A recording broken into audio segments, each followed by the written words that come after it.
Et notre invité ce soir à 18h20 pour évoquer ce projet de loi présenté aujourd'hui contre le séparatisme, la secrétaire d'État chargée de la jeunesse et de l'engagement. Bonsoir Sarah El Haïry. Bonsoir. Merci d'avoir accepté notre invitation. Alors d'abord, pour bien clarifier les choses, on est bien d'accord que ce projet de loi, même si son intitulé a été modifié, vise bien à lutter contre l'entrisme islamiste ? Il vise effectivement à lutter contre les séparatismes, à se doter d'outils pour répondre à ceux qui nous attaquent, à se doter d'outils pour protéger les Français, parce que l'objectif il est là, c'est une loi de liberté, c'est une loi qui protège. Son objectif est simple, renforcer la République, renforcer ses valeurs et protéger les Français. Alors, les mesures et le détail étaient connus, présentés par le président de la République lors de son discours au Mureaux. Interdiction des certificats de virginité, de mariage forcé, pouvoir accru pour fermer les lieux de culte problématiques, limitation de l'intrusion, de l'instruction, je vais y arriver, à domicile, lutte contre la haine en ligne.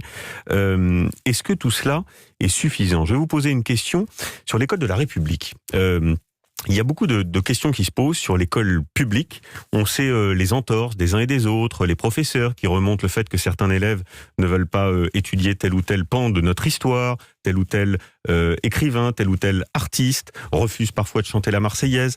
Il n'y a rien dans le projet de loi sur l'école de la République. C'est faux. C'est faux parce que, en fait, si on est assez cash, ça va faire 20 ans maintenant qu'on tourne le regard, qu'on regarde pas les petites compromissions. C'est quoi les petites compromissions ? C'est ce que vous avez cité. C'est un homme qui refuse de serrer la main d'une femme. C'est une demande d'un certificat de virginité. C'est des adaptations sur l'application de la neutralité dans les services publics. Mais c'est aussi des fois des enseignants qui ne savent pas potentiellement parler de laïcité ou de la République. Et donc depuis 2017, on s'est engagé de manière assez claire et assez déterminée avec le président de la République et le Premier ministre pour apporter des réponses. D'abord des lois permettant de lutter contre le terrorisme. Ensuite le renforcement de l'école hors contrat.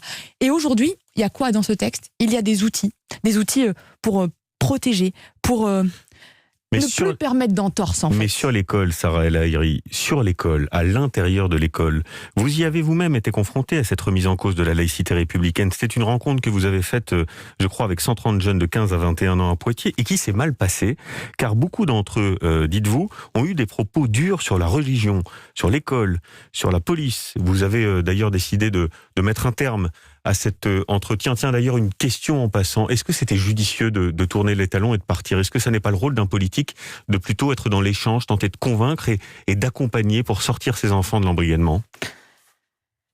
À Poitiers, je n'ai jamais tourné les talons. J'ai même regardé en face. J'ai regardé en face cette réalité, j'ai discuté avec ces jeunes, je me suis saisie de cette situation.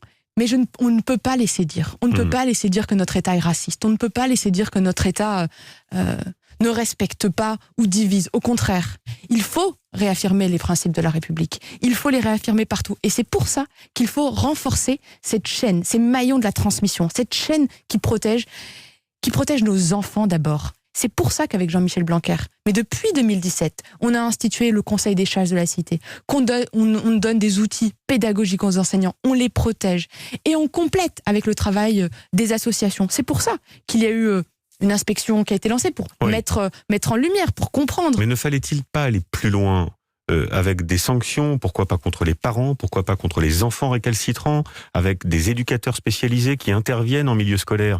Est-ce que on ne laisse pas là un pan de l'éducation nationale à l'entrisme islamiste ? On a commencé dès 2017. Aujourd'hui, on renforce, on donne les outils, on s'engage pour chacun de nos enfants. Et comment on le fait très concrètement ?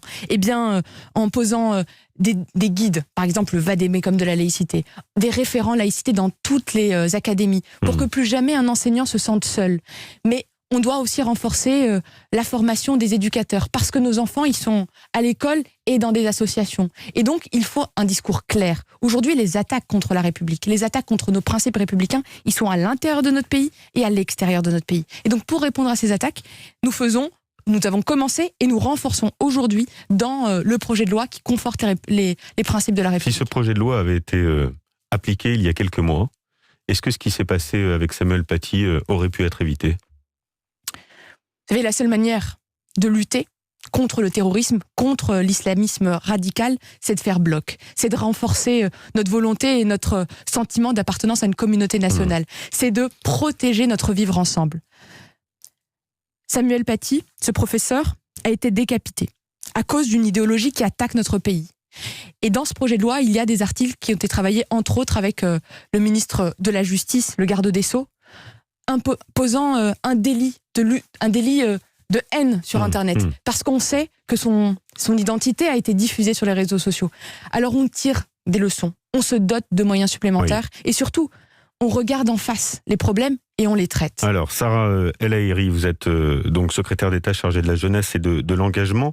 Sur la question de l'école à domicile, ce que Gérald Darmanin a qualifié de petits fantômes de la République, des enfants qui disparaissent des écrans radars pour être embrigadés, Jean Castex a évoqué 5000 enfants concernés, c'est bien cela ? C'est l'information que nous avons à l'heure actuelle. 5000 enfants sur 12,5 millions d'enfants scolarisés. Eh bien, c'est 5000 de trop déjà. Bien sûr, mais c'est 5000 enfants. Écoutez, à l'heure actuelle, dans les informations que je dispose, et ce qui a été dit par le Premier ministre, c'est 5000 enfants. Et c'est 5000 enfants de trop qu'il faut remettre dans le giron républicain. Je vous pose la question parce que l'école à domicile, ça concerne 62 000 enfants. Le président de la République avait été très clair lors de sa prise de parole au Murau. Il avait dit « on va rendre obligatoire l'école. On va interdire l'école à domicile, sauf pour raison de santé. » Sauf qu'il y a une petite marche arrière qui a été opérée, car aujourd'hui, ce sera autorisé en cas de handicap, de pratique d'activités sportives ou artistiques, s'il y a l'existence de situations particulières, si elle est justifiée par l'intérêt supérieur de l'enfant. Est-ce qu'on n'est pas en train de construire une usine à gaz ? Pourquoi cette marche arrière ? L'objectif qui est le nôtre, et c'est celui du président de la République dans le discours des Mureaux, et c'est ce qui a été mis en œuvre avec le ministre de l'Éducation nationale, c'est protéger les enfants et le droit de l'enfant avant tout. Oui. Et concrètement, ça veut dire quoi ? Dans le texte, il y a une avancée réelle d'obligation à la scolarité. Et donc, on change le regard sur l'instruction à domicile. Il faut aujourd'hui des autorisations. Il faut aujourd'hui être dans un cadre. Il y a une adaptation, il y a une réponse aux analyses et aux avis du Conseil d'État. Vous savez, le plus important, c'est de se donner des outils qu'on peut mettre en œuvre, qu'on investit pour nos enfants. Alors, l'objectif, il est simple.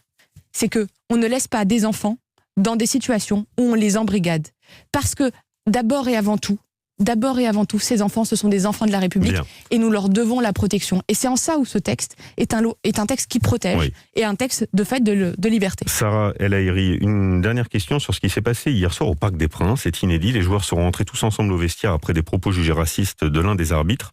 D'abord, votre réaction ?